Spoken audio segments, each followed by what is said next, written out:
Hi, welcome back to Dhruthi's kitchen. Dhruthi's கிச்சனில் இன்றைக்கி எங்கள் அம்மா தவளை அடை பண்ண போகிறா.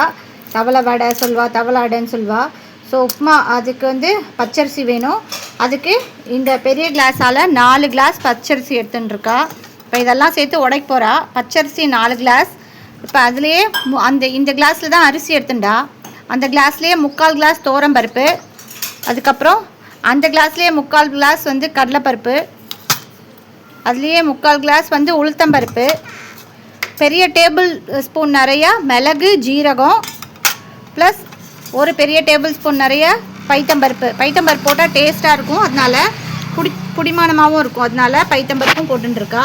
ஸோ இப்போ இதெல்லாம் ஒன்றா சேர்த்து ஒன்றா சேர்த்து மிக்சியில் அடிச்சுக்க போறியா ரவாயா?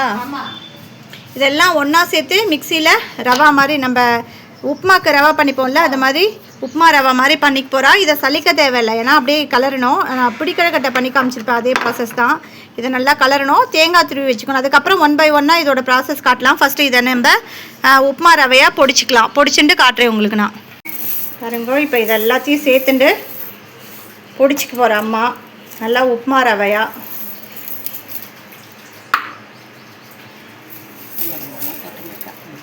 சலிக்க வேண்டாம் நீங்கள், ஏன்னா அப்போ தான் எல்லாம் சேர்ந்தாப்பில் வரும். அந்த இது நைஸாக அந்த மாவு, அரிசி மாவெல்லாம் சேர்ந்தாப்பில் வரும். அதனால் இதுக்கு சலிக்க வேண்டாம்.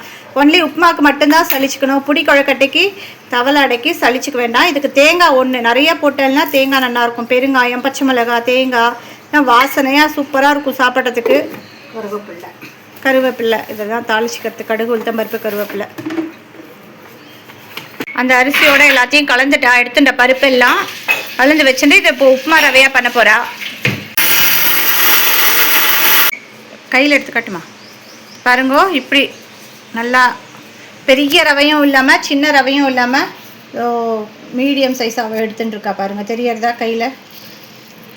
பாருங்கள், இந்த மாதிரி அரைச்சிக்கணும். அப்போ தான் நல்லா சேர்ந்த மாதிரி வரும் தட்டுறதுக்கு. இல்லைனா பெருசு பெருசாக நீங்கள் உடச்சுட்டேலாம் தட்டும் போதே அப்படியே தனித்தனியாக போயிடும். அதனால் இந்த மாதிரி நீங்கள் கரெக்டான கன்சிஸ்டன்சியில் மாவு உடைச்சிக்கோங்க. நான் எல்லாத்தையும் உடைச்சதுக்கப்புறம் காட்டுறேன்.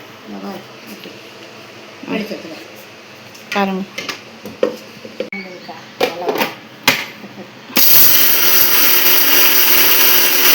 பாருங்கள், எல்லாத்தையும் இப்படி உடைச்சிட்டா எல்லாம் சேர்ந்த மாதிரி நைஸாக அரைச்சிருக்கா. பாருங்கள், ரொம்ப நைஸாக. இந்த நைஸ் மீன்ஸ் ரொம்ப பெருசு பெருசாகவும் இல்லாமல் குட்டி குட்டியாகவும் இல்லாமல் கரெக்டாக அரைச்சிருக்கா. இது சலிக்கலை. இதை நம்ம இப்போ உடச்சி வச்சுருக்கோம். சாயங்காலமாக ஒரு 4-5 மணிக்கா நம்ம செய்ய ஸ்டார்ட் பண்ணலாம். எங்கள் அத்தை பசங்க எல்லோரும் இருக்கா. நாங்கள் எல்லோரும் சேர்ந்து ஜாலியாக பண்ண போகிறோம். ஸோ ஈவினிங் பண்ணும்போது உங்களுக்கு காட்டுறேன். இப்போ உடச்சி ரெடி பண்ணிட்டா. ஓகே, அடுத்த வீடியோவில் பார்க்கலாம் சாயங்காலம். இதோ இப்போ நம்ம மாவு மத்தியானம் உடச்சி வச்சுருந்தோம் இல்லையா? இப்போ உப்புமா பண்ணுறதுக்கு கலர்றதுக்கு ரெடி ஆகிட்டோம். இப்போ அது தவளை வடை தட்டுறதுக்கு இப்போ உப்புமா மாதிரி கலரணும் இல்லையா? அதுக்கு என்னென்ன எடுத்து வச்சுட்டுருக்கான்னா, 1.5 சின்ன தேங்காவாக 1.5 தேங்காய் சின்னதாக தான் கிடச்சிது. அது 1.5 தேங்காய் எடுத்து துருவி வச்சுட்டுருக்கோம். பச்சை மிளகா காரத்துக்கு ஏற்ற மாதிரி உங்களுக்கு எவ்வளோ தேவையோ அது. அதுக்கப்புறம் கருவேப்பிலை இந்த உடைச்சது. இப்போ உப்புமா கலரிக்கலாம். அதுக்கு அடுப்பில் எண்ணெய் விட்டுருக்கா அம்மா.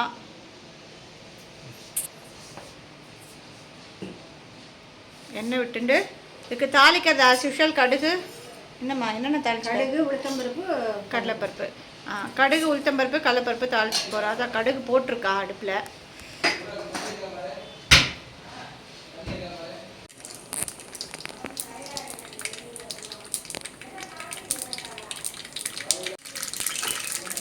கடுகு வெடிக்க ஆரம்பிச்சிட்டு இப்போ கடலைப்பருப்பு,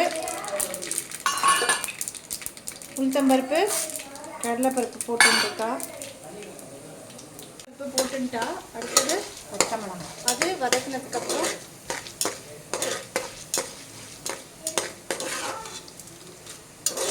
பச்சை மிளகா போட்டுருக்கா.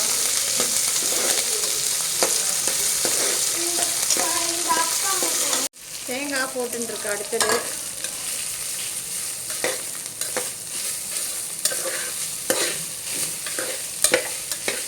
தேங்காவையும் போட்டு வதக்கிக்கலாம். கருவேப்பிலை போட்டு அப்புறம் பெருங்காய பொடி. நல்லா கமகமன் வாசனை இப்பயே இருக்குது. நல்லா கமகமன் இருக்கு வாசனை. இப்போ இதை வதக்கின்னு இருக்க அம்மா.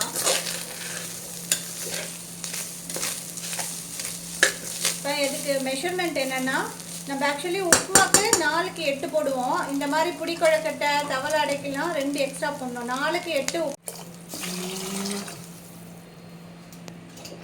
தண்ணி ஊற்றுறாய். அம்மா இப்போ இதில் அந்த சொம்பில் 8 சொம்பு தண்ணி விட்டுருக்கா. இப்போ இதில் உப்பு போட்டுக்க போகிறா. இது ஃபுல்லாக வேகணும்னு அவசியம் இல்லை, 3/4 பதம் வெந்தால் போதுமாம்மா? 3/4 பதம் வெந்தால் போதும். போட்டுக்கிறேன். உப்பு தேவையான அளவு இப்பயே போட்டுக்கிறா. அதோட போட்டால் தான் அது கலந்துடும். ஆமாம், மாவை போட போகிறா. இப்போ நல்லா கொதிச்சோடனே போடணும். பாருங்க, ஃபுல்லாக போட்டால் இது நல்லா ஒரு 80% வெந்தால் போகிறோம்.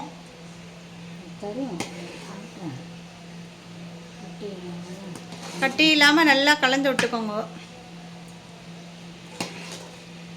இப்போ மூடி 15 நிமிஷம் வச்சுருந்தா, மூடி போட்டு வச்சுருந்தா இல்லையா? இப்போ திறந்து பார்த்துருக்கா. இது பாருங்கள், கரெக்டான கன்சிஸ்டன்சி அடை தட்டுற அளவுக்கு வந்துருக்கு பாருங்கள். ரெடி ஆகிட்டு பாருமா, மிக்ஸ் பண்ணி காட்டுமா. பாருங்க, சூப்பராக தட்டுற அளவுக்கு வந்திருக்கு. இப்படி தான் இருக்கணும். இதை எடுத்து தட்டுறதுக்கு ஈஸியாக இருக்கும். தட்டுறதுக்கு பாருங்க, உங்கள் வானிலையில் எண்ணெய் விட்டு வச்சுட்டுருக்கா தவளை அடை தட்டுறதுக்கோசரம். இதை கொஞ்சம் கொஞ்சமாக ஒரு கிண்ணத்தில் சூடு ஆற ஆற தட்டி போட்டுருவா. இப்போ காட்டுறேன் நான் உங்களுக்கு 1 by 1. பாருங்கள், ஒரு தட்டில் எடுத்து ஆற வச்சுட்றா. இப்போ அந்த பக்கமும் வானிலை சூடாயின்ட்டுருக்கு. இப்போ பாருங்க, இப்போ தட்ட போகிறா. வானிலையில் எண்ணெய் விட்டுருக்கியாம்மா? நான் விட்டுருக்கேனா பாரு, விட்டுருக்கேனா இல்லையான்னு தெரில. இப்போ வானிலையில் எண்ணெய் விட்டுருக்கா. இப்போ வானிலையில் போட்டுருவா.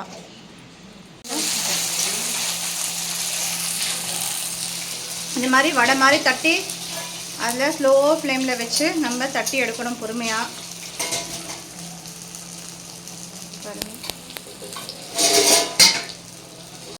அடுத்ததும் தட்டி இருக்கா. எண்ணெய் விட்டுக்கிறா. கொஞ்சம் தாராளமாக எண்ணெய் விட்டுட்டா நல்லா சிம்மில் வச்சு ஒரு 5 நிமிஷத்துலேருந்து 10 நிமிஷம் வரைக்கும் இதை நல்லா குக் பண்ணணும். நல்லா கோல்டன் ப்ரௌன் கலரில் வரணும். அது வரைக்கும் குக் பண்ணிப்பா.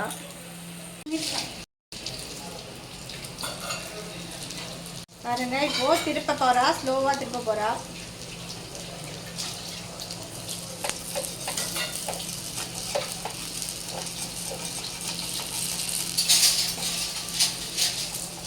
பார்த்து ஜாக்கிரதையாக திருப்பணும். பாருங்க, இந்த மாதிரி நல்லா கோல்டு ப்ரௌனில் வரணும். அந்த மாதிரி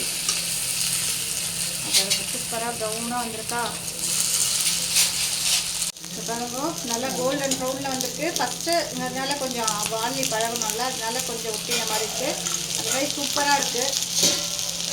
அடுத்தடுத்தெல்லாம் நல்லா வந்துடும். பாருங்க, தோசை கல்லையும் தட்டி எடுத்துருக்கா. இவ்வளோ சூப்பராக வந்துருக்கு பாருங்க. ஒட்டாமல் அழகாக வந்துருக்கு. தோசை கல் பழக்கினதுனால வந்துருக்கு ஈஸியாக. ஆல்ரெடி இங்கே பாருங்க, ஒரு பேட்ச் தட்டி வச்சுருக்கா. பாருங்க, சூப்பரான தவளை அடை ரெடி. இதுக்கு தொட்டுக்க காம்பினேஷன் தேங்காய் சட்னி. இதோ பாருங்க, சூப்பரான தவளை அடையும் தேங்காய் சட்னியும் சூப்பராக பண்ணியிருக்கா. டேஸ்ட் பார்த்து ரொம்ப நல்லா இருந்தது. உங்கள் ஆத்துலேயும் இதே மாதிரி பண்ணி பார்த்துட்டு எப்படி இருக்குன்னு எனக்கு கமெண்ட் பண்ணுங்க. நெக்ஸ்ட் ஒரு சூப்பரான வீடியோவில் பார்க்கலாம். பாய், தேங்க்யூ.